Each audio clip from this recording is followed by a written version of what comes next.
So Joe Manchin decided to do the Sunday show interview circuit, and man, he gave us a little something to talk about here. So he was in the news recently. There were reports from behind the scenes that he is actively working with Republicans trying to come up with a deal on Social Security and Medicare, and the fear is that it's effectively to cut it.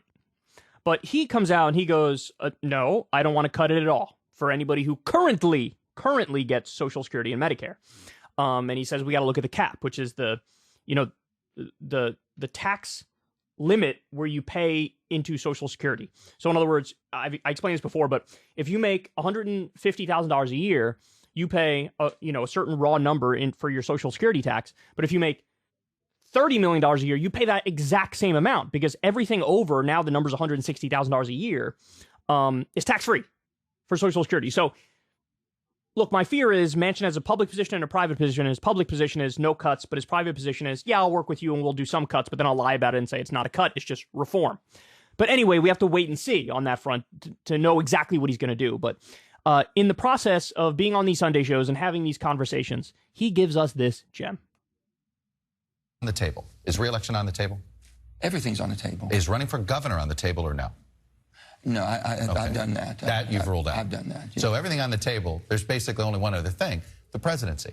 Is that something you would do outside the Democratic Party? The only thing I can tell you is what I will do is whatever I can when I make my decision, what I think is the best that I can support and represent the people of West Virginia, but also be true to this country and the Constitution of this country.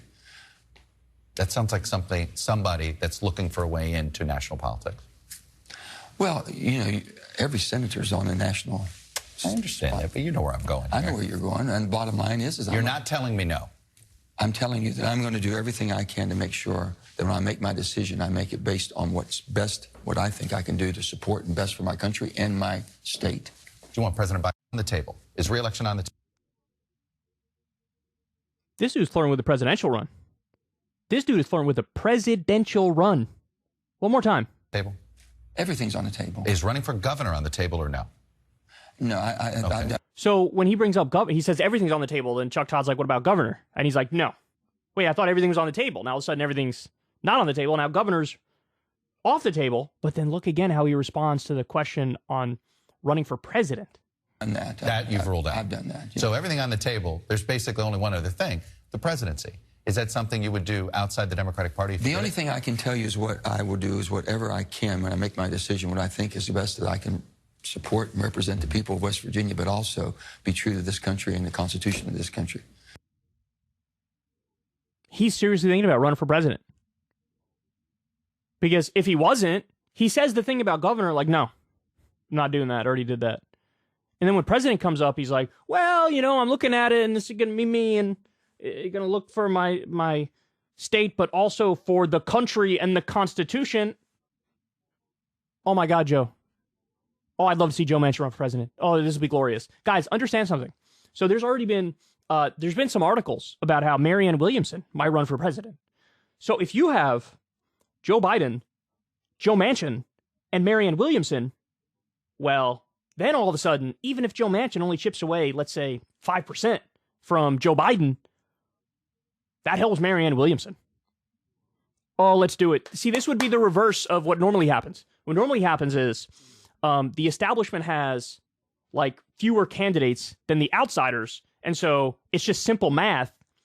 They're pulling from a greater pool of voters, so they end up having the edge for that reason. It's the reason, by the way, why, Mayor Pete, Beto O'Rourke, Amy Klobuchar, why they all dropped out at the exact same time and endorsed Biden over Bernie is because they realized, oh, this is just a math problem. So if we all drop out and we all throw our support behind Biden, then Biden can beat Bernie, and then we could also have positions in the administration if we want it. So that's the way this game is played. If you have Joe Manchin versus Joe Biden in a Democratic primary, and then Marianne Williamson in the Democratic primary as well, you're actually creating fertile ground for Marianne Williamson to have a chance to win.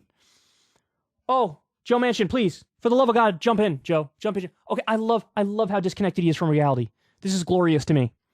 Guys, Joe Manchin has terminal Washington brain. Joe, I don't know if you know this. Nobody likes you. Nobody likes you. Joe Manchin's own family is like, that guy's an ass, bro. Who would like you? notice how he sees himself. The way he sees himself is, me? I'm the enlightened centrist. I am the ultimate bipartisan man who brings people together from both sides of the aisle. But Joe, that's only in Washington, D.C., which is super corrupt. So you're right smack dab in the middle between corporate Republicans and corporate Democrats, between the corrupt establishment on the right and the corrupt establishment on the nominal left. So you're splitting the difference between two massively corrupt political parties. So ultimately, and I've said this to you guys before, he is a corporate centrist. That's what he is. And how that manifests is he is the most corrupt. This is the guy who's responsible for killing most of the Build Back Better agenda, an agenda that was polling wildly popular. It's because of Joe Manchin and Kyrsten Sinema that we don't have lower drug prices for everybody in the country, not just seniors. It's because of him that we don't have the Medicare expansion. It's because of him that we don't have the extended child tax credit. We can go through the list of all the things. He killed it. He was the one who killed it. So who are you appealing to? I'll tell you who you're appealing to, Joe. You're appealing to big pharma executives and the military-industrial complex and Wall Street. That's who likes you. Oh my God, it would be such a rude awakening for him if he ran for president. Oh my God, it'd be glorious. He would learn very quickly your whole, like, I'm a centrist shtick. It would go nowhere. Because the most important part of his quote-unquote centrism is he's a dyed-in-the-wool corporatist. He is a corrupt corporate Democrat. Oh, do it. Do it, Joe. I want to see it. I want to see it so bad.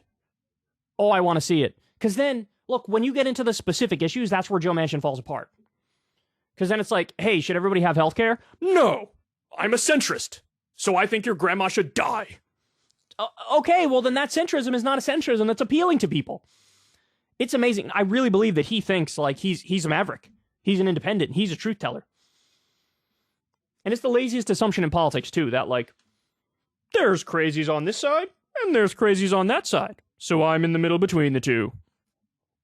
Well, the reality is the Republicans are fully crazy, the Democrats are half crazy, and you're in between those two parties, so that makes you, what, 75% crazy? Ooh, what a pitch to the American voters. What a pitch. Like, ultimately, what would a corporate centrist campaign be run on? I love the status quo. I think the status quo is awesome. I think it's beautiful. 63% of you live paycheck to paycheck? That's wonderful. There's that famous old tweet that's like, centrists go to a rally and say, we believe nothing can change. It's like they are the ultimate status quo defenders. By the way, he voted literally 50% of the time with Trump and the Republicans and 50% with Democrats. And he thinks what? There's a silent majority in the country, independents who support that. No, because again, if you look at the numbers for independents, a lot of the independents are to the left of the Democratic Party. They don't think the Democratic Party is left enough. Or they are like libertarian and they don't fit in with the standard Republican model. Or they are to the right of the Republicans and they don't think the Republicans are right-wing enough. Or they're just apolitical. This lazy assumption that like, I'm a centrist and centrism is good. And so I'm going to do what's best for my country, bro. No, if you were going to do what's best for your country, you would have signed on to lower prescription drug prices for everybody. You would have lowered the Medicare buy-in age. You would have extended the child tax credit. You would have signed on for paid family leave. But he didn't. He killed all of that stuff. All of it. Man. Run, Joe. Please run. Oh my God, I'd love to see it. I'd love to see it. Because ultimately, these guys, when push comes to shove, what does he have? He has nothing but pablum. He has nothing but his stump speech, which is just vague and generalized. I, Joe Manchin, believe we should look out for the well-being of the people, and I believe in liberty and freedom, and justice is good, and e pluribus unum, and the Constitution is a wonderful Constitution. I support the Constitution, so it's just... He would fully fire up 0% of the American people. 0. Run, Joe. Please run. Please run, for the love of God. I want to see it. I want you to take 5% from Biden, and I want Marianne Williamson to sneak through. Now we're having a conversation. Ever since Adpocalypse, when YouTube defunded all independent news and politics overnight, we haven't trusted them. We know they can pull the rug out from underneath us at any time. If you enjoy this content, please consider tipping $1 or $2 per month on the Secular Talk Patreon. Link in the video description box below. Thanks for your support.